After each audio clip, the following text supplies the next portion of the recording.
Welcome to Westminster, and people will know an array of Brexiteers recently nominated for peerages, including my guest today, Claire Fox. Claire, how are you? I'm very well, thank you.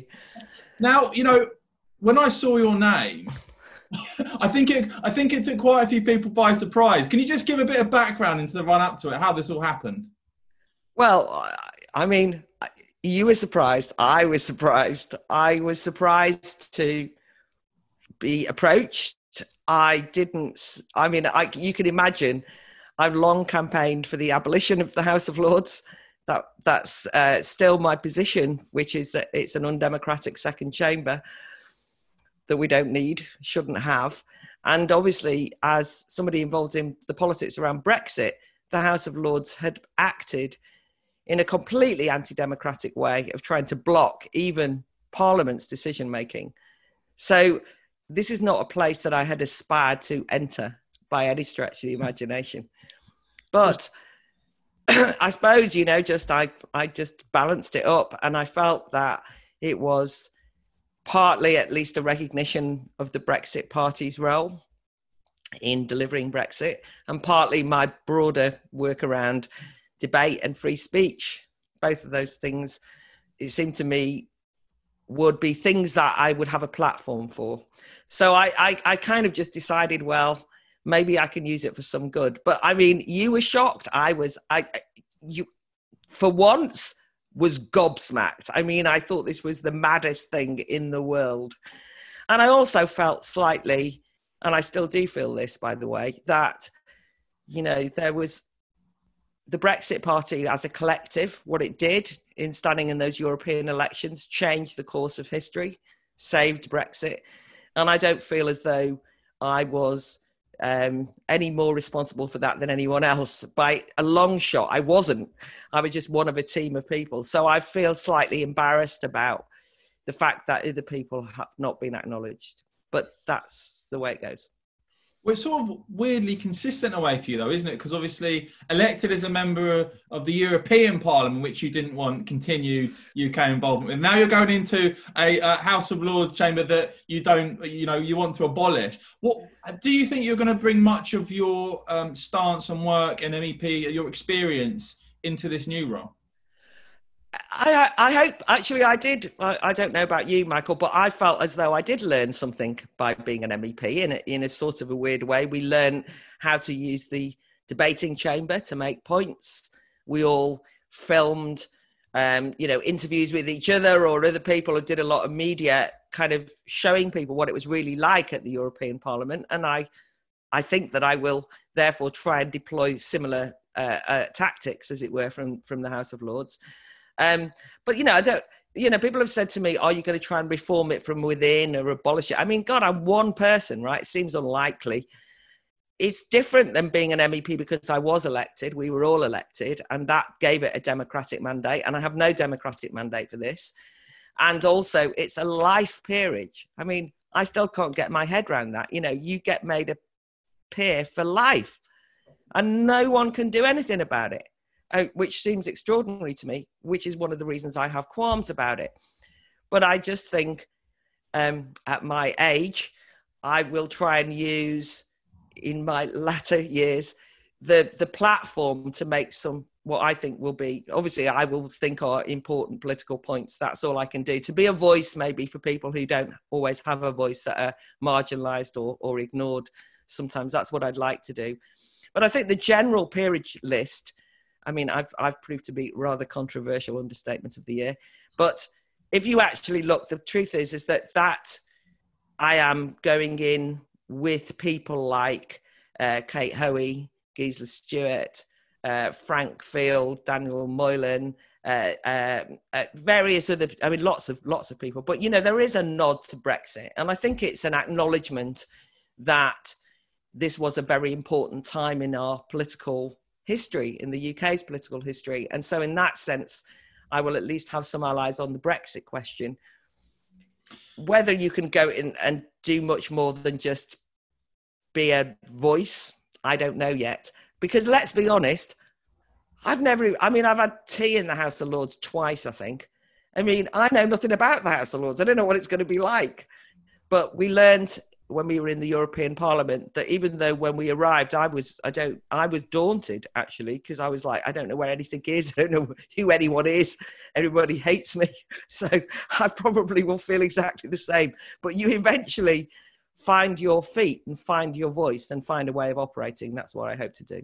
Now, in terms of abolishing the House of Lords or reforming it, what is your view? What would you like to see it replaced with in the longer term? Or don't you think it should be replaced with anything? It's a difficult one. I mean, I'm actually torn on this because actually a second chamber in general is a bit of a block on democracy. So even the idea of having a fully voted second chamber, it's always a kind of dampener on the democratic will of the people, to use that cliche, because it basically is saying we don't quite trust the elected politicians, so we have to have somebody else over there to check on everything. So to a certain extent, I think that you shouldn't probably need a second chamber. But if you're going to have one, then obviously a House of Lords that both combines hereditary lords and ladies, presumably, and also has bishops and all sorts of people who are kind of there by automatic right. And then this kind of appointees, and it can be used. I mean, we all know this. It can be used by politicians to just put their place people in, right? And people are thinking, you know, has Claire Fox bought her way in? What was it part of a deal? You know, that's the way people see it. It's not exactly, it doesn't feel entirely honourable because that's the way it's been used over the time. So I think that there's an awful lot of potential corrupting influences with something like the House of Lords. However, it contains within it, of course, some interesting people who've done fantastically important things in their lives as well as everyone else. And I will just simply... I'm not going in to abolish the House of Lords. I mean, that would just be churlish. First of all, it would be supreme arrogance to imagine that I can. And secondly, it would be just churlish to go in and say, I'm going to abolish that. I mean, I can't abolish the House of Lords. That doesn't mean to say that I can't raise these issues. But the main things that I want to talk about are much more about democracy in general, the assaults on democracy, on issues like free speech, which I think is seriously under threat, and raise some of the issues that Westminster covers, that we've all been talking about for some years. I've been talking about for decades. I simply will have a larger platform to say them from. Do you have a specific idea of an issue you're really going to try and use this platform to sort of boost up the agenda? Is there a specific, obviously, when it comes to free speech, there's all sorts of assaults going on at the moment. Is there a sort of specific issue that if there's one thing that you could set out to raise the profile of in terms of an issue, what would that be? Well, I think it is free speech, though. I think it is the broader issues around cancel culture that I think are such a blight on democratic debate. I mean, you can't talk about a working democracy when there's so many things that you can't say, or if you say them that people try and delegitimize you or shut you up.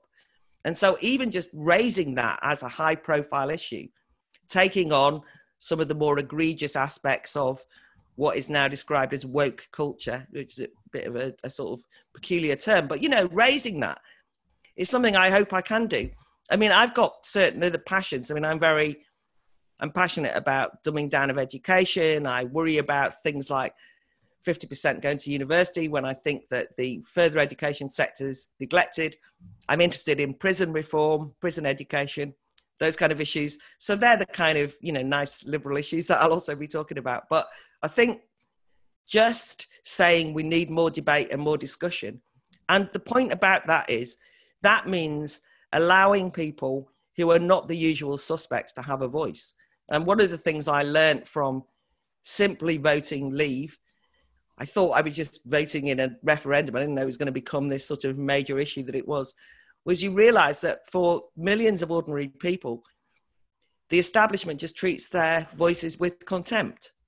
And when they voted the wrong way, they treated them with utter disdain and tried to overturn their voices. So free speech is also very much linked to giving a democratic platform to voices that don't normally get heard. In terms of people, you know, your supporters, who some of whom I'm sure are very excited to see you up making, causing trouble in the Lords, what's the sort of time frame we can expect to see that in, do you think?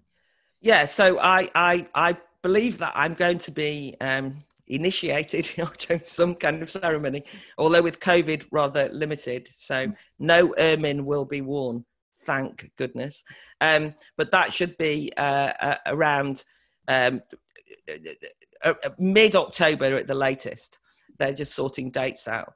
And I intend to be a working peer in as much as I'm not just, I will go in and I will go into the chamber when it's sitting, and God knows with COVID what all this means. But in other words, I'm not just, God knows I'm certainly not doing it for the title. I'm mortified by the title.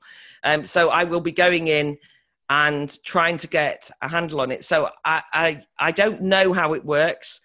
I don't know when my maiden speech will be, but it has been fun that people, you remember, Michael, one of the things that used to make me laugh when we were at the European Parliament was that we'd be sitting there and I'd be kind of just getting my 1 minute speech or whatever. And then the chair had cut me off, and I'd get a message on social media saying it was disgraceful the way you were cut off then, from somebody I didn't know. And then I realized that basically loads of leavers were watching live the European Parliament because they took to following it in detail, and they were following it sometimes more closely than maybe I was sitting in the chamber. Quite a few people have jokingly said to me, "Oh, this would be great. We can all watch the House of Lords now," and kind of see me scribbling my notes and basically being in a panic before I speak. But actually, that's a good thing, it seems to me, because I do think that the eyes of the public should be on this important legislative chamber that's unelected. At the very least, people should be watching what they're up to and listening to them and keeping on top of it. So if I bring a few viewers to the House of Lords channel, I think that will be good for democracy, not because of me, but because they'll actually get to see what goes on there. Because let's be honest, I don't sit and watch it very often. And yet they are the people who make decisions. They can affect change. Yeah, in so many ways, I think, to me, the House of Lords shows you where we actually need democratic reform and constitutional reform in our own backyard, having taken back control from Exactly. Brussels. But finally, Claire, I'd just like to ask you about your assessment of where we are with Brexit. Of course, you're a former MEP. The EU transition period's come to an end. Now, I know that a lot of people that are watching Westponts doing the comments, and guys, do leave your comments. I'm interested to see what you've got to say on this. Basically think we should walk away now, and then the EU are messing us around. And Claire, I'd be interested in your thoughts on that. Yeah, it is difficult because the problem is with any negotiation on a deal, even though we might well, and I do commend the present negotiating team far more than previous versions and iterations, they've talked a good talk. But nonetheless, from the British point of view, these attempts at getting a deal inevitably bring with them compromises of a type that make me very nervous. So yes, I would prefer that we walked away without a deal. Now, it seems to me that it was perfectly reasonable to say, well, we'll try and negotiate a deal, in this period. And we've watched that happen. But the more you hear about what possible compromises might be, you just think walk away. And I know that, my fellow former MEPs, some of them who are following this far more closely maybe than I am on the detail, are very concerned about issues like fishing and the potential compromises there, but also around the Northern Irish question, the border issues, the idea of splitting the UK so that part of the UK is under European jurisdiction rather than British jurisdiction. All of these things, right, are of some concern. And that was always the compromise with this withdrawal agreement. Even Boris's great withdrawal agreement had lots of flaws inbuilt into it. The British people voted for the Tories in the last general election. So we know that they at that stage just said, look, get it over the line. We don't care at this stage, just do it. And that those of us who were raising some problems were broadly said, yeah, but we just want to get it over the line. We want the Remain alliance to be defeated. But now we're getting to the end game. I think that the deal is nerve-wrackingly going to compromise us in ways that will be unsatisfactory. So I really wish we walk away. Well, Claire, fascinating times. Thanks a lot for your time. And it'll be really interesting to speak to you once you've actually settled into the Lords and got the lie of the land, and we'll have to speak again then. But guys, if you've enjoyed this, if you enjoyed this conversation, remember to subscribe to the Westminster channel. Click like. Claire Fox, thanks again for your time. We'll talk soon, I'm sure. Thanks, Michael.